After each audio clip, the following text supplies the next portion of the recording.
Elle aimait son partenaire. Elle en était certaine. Elle le regardait parfois et elle le savait. Cet homme-là, c'était le bon.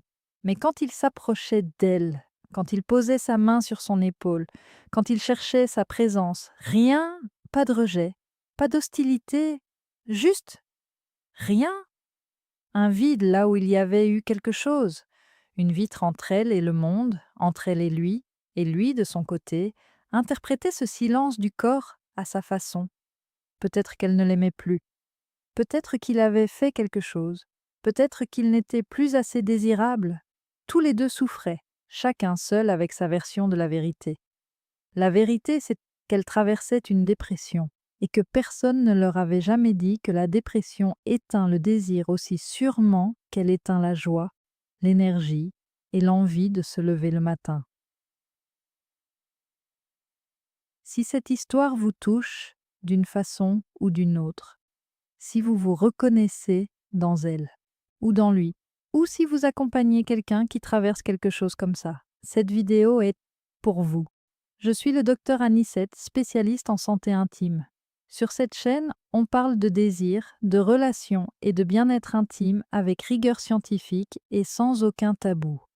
Si tu aimes le genre de contenu, abonne-toi et active la cloche de notification. C'est partir.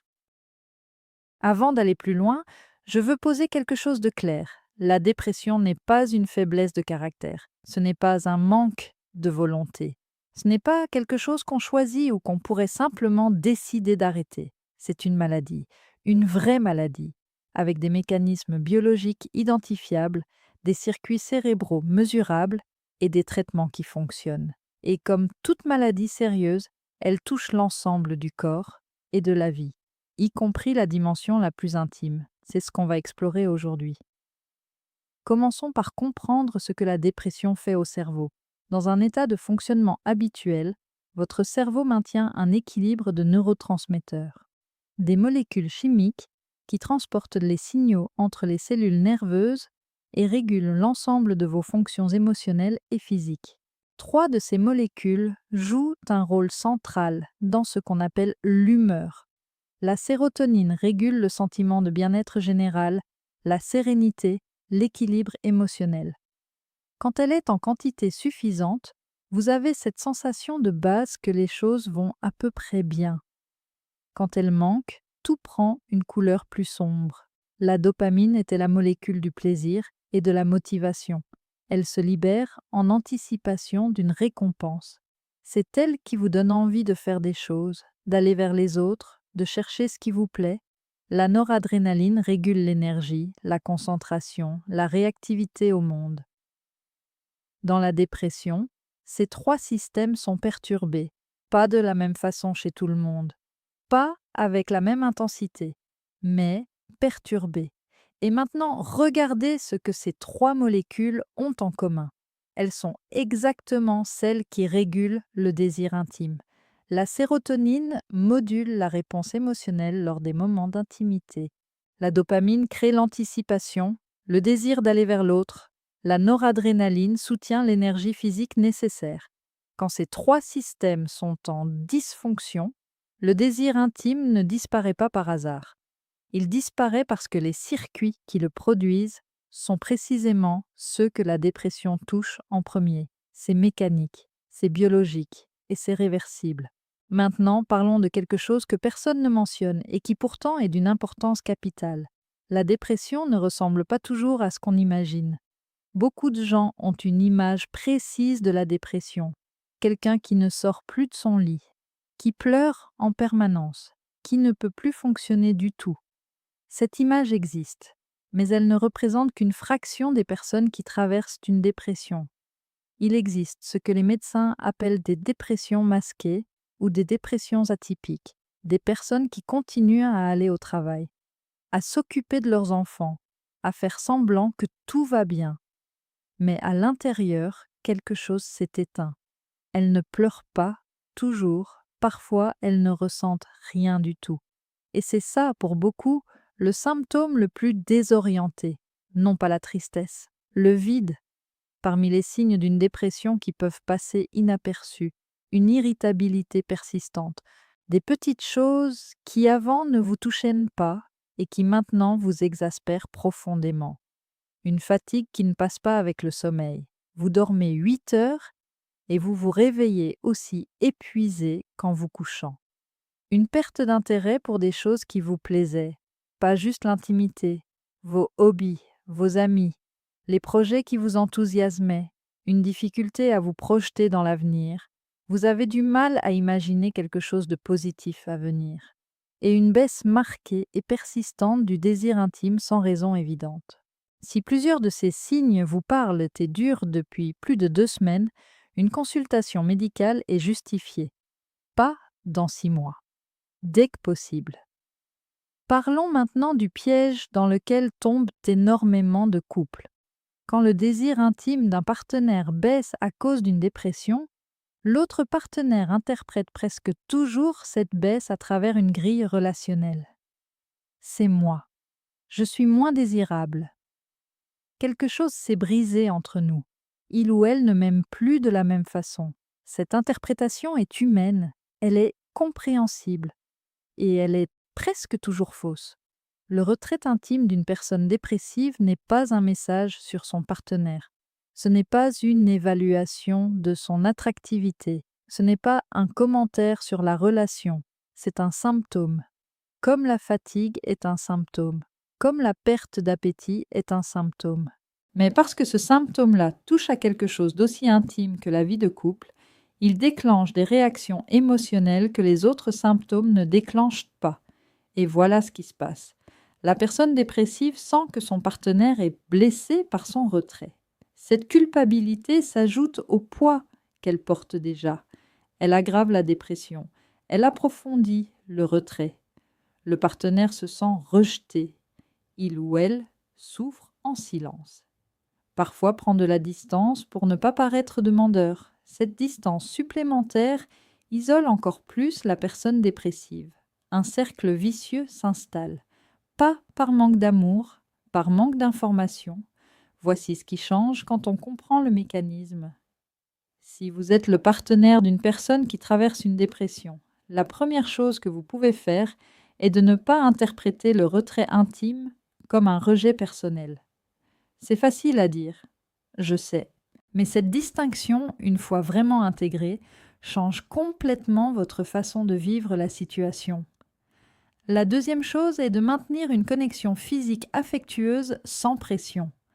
Des câlins, tenir la main, une présence physique chaleureuse qui n'a pas d'autre objectif qu'elle-même. La dépression isole.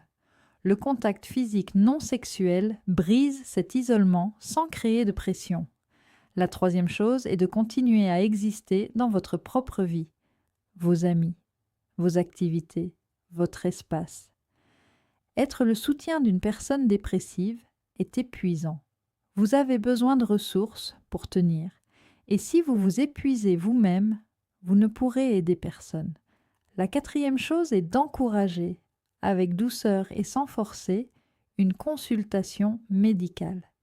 Pas en ultimatum, pas en menace, en exprimant votre inquiétude sincère et votre désir que votre partenaire aille mieux. Maintenant, le point le plus complexe de cette vidéo. Et je vous demande de rester attentif, parce que c'est quelque chose que peu de médecins prennent le temps d'expliquer complètement. Les traitements de la dépression peuvent eux-mêmes impacter la vie intime.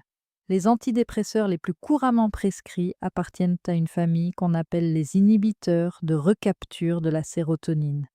Ces médicaments augmentent la disponibilité de la sérotonine dans le cerveau, ce qui est précisément ce dont le cerveau déprimé a besoin. Mais la sérotonine, en grande quantité, a un effet inhibiteur sur d'autres fonctions, dont certaines liées à la vie intime. Concrètement, certains antidépresseurs de cette famille peuvent réduire le désir intime, retarder ou empêcher l'orgasme, et chez les hommes, parfois provoquer des difficultés érectiles. Ces effets sont documentés. Ils varient énormément selon les individus et selon les molécules. Certaines personnes ne les ressentent pas du tout, d'autres les ressentent fortement.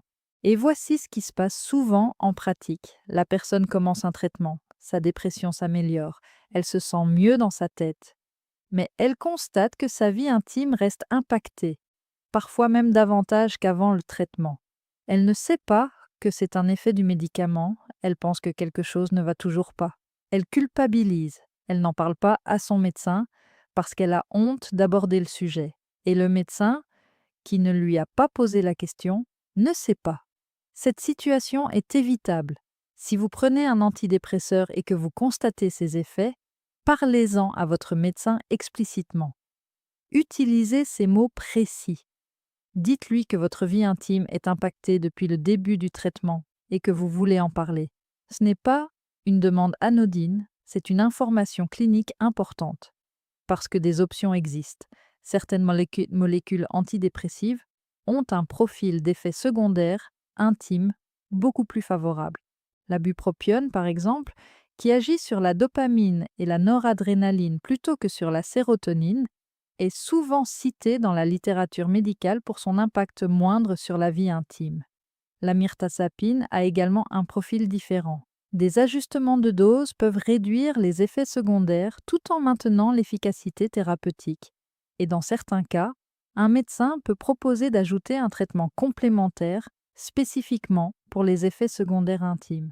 Vous n'avez pas à choisir entre traiter votre dépression et préserver votre vie intime. Cette conversation mérite d'avoir lieu avec votre médecin. Voici maintenant ce qui aide vraiment, au-delà des médicaments. La psychothérapie est souvent le traitement le plus efficace de la dépression, seul ou en combinaison avec les médicaments. La thérapie cognitivo-comportementale en particulier a des données solides. Elle aide à identifier les schémas de pensée qui alimentent la dépression et à les modifier progressivement. Elle est aussi utile pour travailler sur le rapport à son propre corps et à son désir, qui peuvent être profondément altérés après une période dépressive. L'activité physique est l'intervention non médicamenteuse la mieux documentée dans la dépression légère à modérée. Des études ont montré qu'une pratique régulière d'exercice modéré peut avoir un effet comparable à celui d'un antidépresseur à faible dose sur certaines formes de dépression. Elle agit en augmentant la dopamine, la sérotonine et en réduisant le cortisol. Tous les systèmes qui soutiennent également le désir intime, la qualité du sommeil. La dépression perturbe le sommeil et le sommeil perturbé aggrave la dépression. Travailler sur l'hygiène du sommeil et, si nécessaire avec un soutien médical, est une priorité dans le traitement. Et la thérapie de couple. Pas parce que le couple a un problème, mais parce que la dépression d'un partenaire est une épreuve pour deux. Un thérapeute de couple peut aider les deux partenaires à traverser cette période sans se perdre, à maintenir la connexion pendant le temps du traitement et à se retrouver de l'autre côté. Il y a quelque chose que je veux vous dire avant de terminer. La dépression est une maladie qui se traite. Dans la grande majorité des cas, avec un traitement adapté et du temps, les gens vont mieux. Vraiment mieux. Et leur vie intime se reconstruit avec le reste. Ce n'est pas une donnée abstraite, c'est ce que les études montrent. Et c'est ce que je vois dans mon travail. Mais pour que ça arrive, deux choses sont nécessaires. Que la personne qui souffre cherche de l'aide, que ce soit difficile, que ce soit effrayant, que ça demande du courage, mais que ce premier pas soit fait et que l'entourage comprenne ce qui se passe vraiment. Pas pour excuser tout, pas pour tout accepter sans limite, mais pour ne pas ajouter à la charge de quelqu'un qui en porte déjà une immense, la culpabilité d'avoir moins envie d'intimité. La dépression n'est pas un choix, le désir qui s'éteint avec elle non plus. Mais le chemin vers quelque chose de mieux, lui, commence toujours par une décision. La décision d'en parler, d'aller consulter, d'accepter de l'aide. Si cette vidéo vous a touché, si elle vous a aidé à mettre des mots sur quelque chose que vous vivez ou que vous observez chez quelqu'un que vous aimez, partagez-la, discrètement.